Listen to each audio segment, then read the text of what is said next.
Good evening. मेरा नाम रोहित है। जैसा कि हम बात कर रहे हैं अभी कि ब्रोकर्स कौन सी वो 5 मिस्टेक्स करते हैं डील के दौरान जो उनकी प्रोडक्टिविटी कम करती है।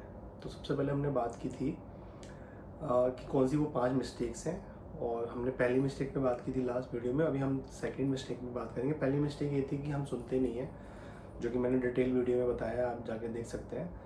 अब ये सेकंड हम बात करें। सेकंड जो हमारी प्रॉब्लम रहती है कि हमारे अंदर पेशेंस नहीं होता है।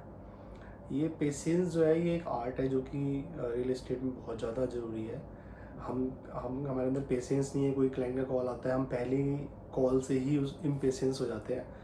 तो क्लाइंट कई बार बोल भी देता है कि आप सुन तो लो पहले कि मैं क्या कह रहा हूँ, हमारी रिक्वायरमेंट तो समझो। तो पहला जो इसका जो लॉस है वो ये है कि हमें, अगर हम पेशेंस नहीं रखेंगे तो हमें उसकी रिक्वायरमेंट समझ नहीं आती कि वो कहना क्या चाह रहा है, उसकी रिक्वायरमेंट क्या है। दूसरा क्या है कि अगर हम पेशेंस नहीं रखते हैं तो उसके बहुत ज़्यादा क्लाइंट जो है ना वो आपसे, मतलब आपको लॉस ही हो जाएगा। क्लाइंट की रिक्वायरमेंट आपको समझ नहीं आएगी, पहली बात। दूसरी बात ये है कि वो आप टाइमलाइन बहुत लंबी हो जाती है आपके क्लोजिंग के लिए, क्योंकि आप हर बात बात पे इम्पेशेंस हो जाते हैं, कॉल ज़्यादा करते हैं, समझते ही नहीं चीज़ों को। तो क्या है कि क्लाइंट का आपके ऊपर ट्रस्ट भी कम होता है। जो है आपका जो जो क्लाइंट का आपके ऊपर एक ट्रस्ट होना चाहिए वो कम हो जाता है। तो ये सबसे ज़रूरी है कि आप थोड़ा पेशेंस रखें। थोड़ा सा, आप जैसे मेरी भाषा में कहते हैं कि हम ठंडा करके खाते हैं, कुछ लोग बहुत गरम गरम खाते हैं। तो जो गरम खाता है उसको बहुत दिक्कत आती है आगे। थोड़ा सा ठंडा करके खाएं, थोड़ा सा आराम से डील को करें, क्योंकि अगर ज़्यादा इम्पेशेंस हो जाएंगे तो फिर क्लाइंट जो है ना वो आप पे ट्रस्ट खो देता है। तो क्लाइंट का ट्रस्ट ख़त्म हो जाता है तो फिर आगे कुछ नहीं होता है, और उसको लगता है कि बहुत जल्दी में है, ये बहुत जल्दी में है। तो क्या होता है कि वो जल्दीबाजी का काम ना शैतान का होता है, आप सुनते भी होंगे। तो हमेशा पेशेंस रखें, पेशेंस बहुत ज़रूरी है।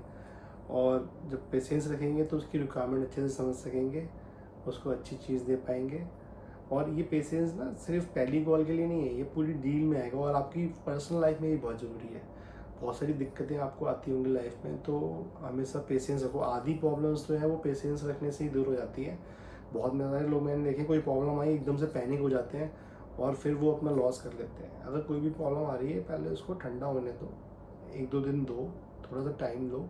आप देखोगे कि आधी प्रॉब्लम्स आपकी टाइम के साथ ही दूर हो जाती हैं। सेम यहाँ पे भी अगर आपको कोई डील के अंदर दिक्कत आ रही है, कुछ आ रही है, तो आप, कई बार लोग बहुत जल्दबाजी में क्या है वो डील ही ख़राब कर लेते हैं। थोड़ा सा पेशेंस रखो। कहीं आप पेशेंस रखोगे टाइम के साथ साथ, कई बार क्लाइंट जो है वो आपके पास रिवर्ट कर देगा कि भाई चलो ठीक है, इसको ऐसे कर लेते हैं। कई बार ऑनर आपके पास जो लेसर है या ऑनर है आपका, वो आपको फ़ोन कर देगा कि इसको ऐसे कर लेते हैं, वैसे। मतलब आप बहुत ज़्यादा इम्पेशेंस हो जाते हैं। तो जल्दबाजी में क्या होता है कि वो डील ही नहीं होती आपकी, क्योंकि इम्पेशेंस से क्या होता है कि ना तो क्लाइंट के पास टाइम है आप दे रहे हो उसको, ना आप ऑनर को टाइम दे रहे हो। तो जल्दबाजी में क्या है कि वो कहता है यार चल छोड़, आपको इसमें मज़ा नहीं आ रहा, कुछ और देखते हैं। तो हमेशा आप ध्यान रखो कि पेशेंस जो है ना वो बहुत ज़रूरी है। पेशेंस इज़ द की, वो रखना बहुत ज़रूरी है। तो उम्मीद है कि आपको मेरी बात समझ आई होगी और इसको आप इम्प्लीमेंट करेंगे। फिर बोलता हूँ मैं, पेशेंस पेशेंस पेशेंस ये बहुत ज़रूरी है। क्योंकि आप पेशेंस नहीं रखेंगे तो क्लाइंट कई बार बोलते हैं कि यार आपने तो बोला था, आपकी आपकी वजह से मैंने कर लिया। तो आप पे ब्लेम आ जाता है। आप आराम से करेंगे तो क्लाइंट आपको कभी नहीं बोल पाएगा कि भाई आपकी वजह से कर लिया। कई बार मैंने देखा है ब्लेम भी करते हैं, ब्लेम सिस्टम चलता है। तो आप थोड़ा सा पेशेंस रखो, उसको खुद से डिसीजन लेने दो, चाहे वो आपका फर्स्ट पार्टी हो या सेकेंड पार्टी हो।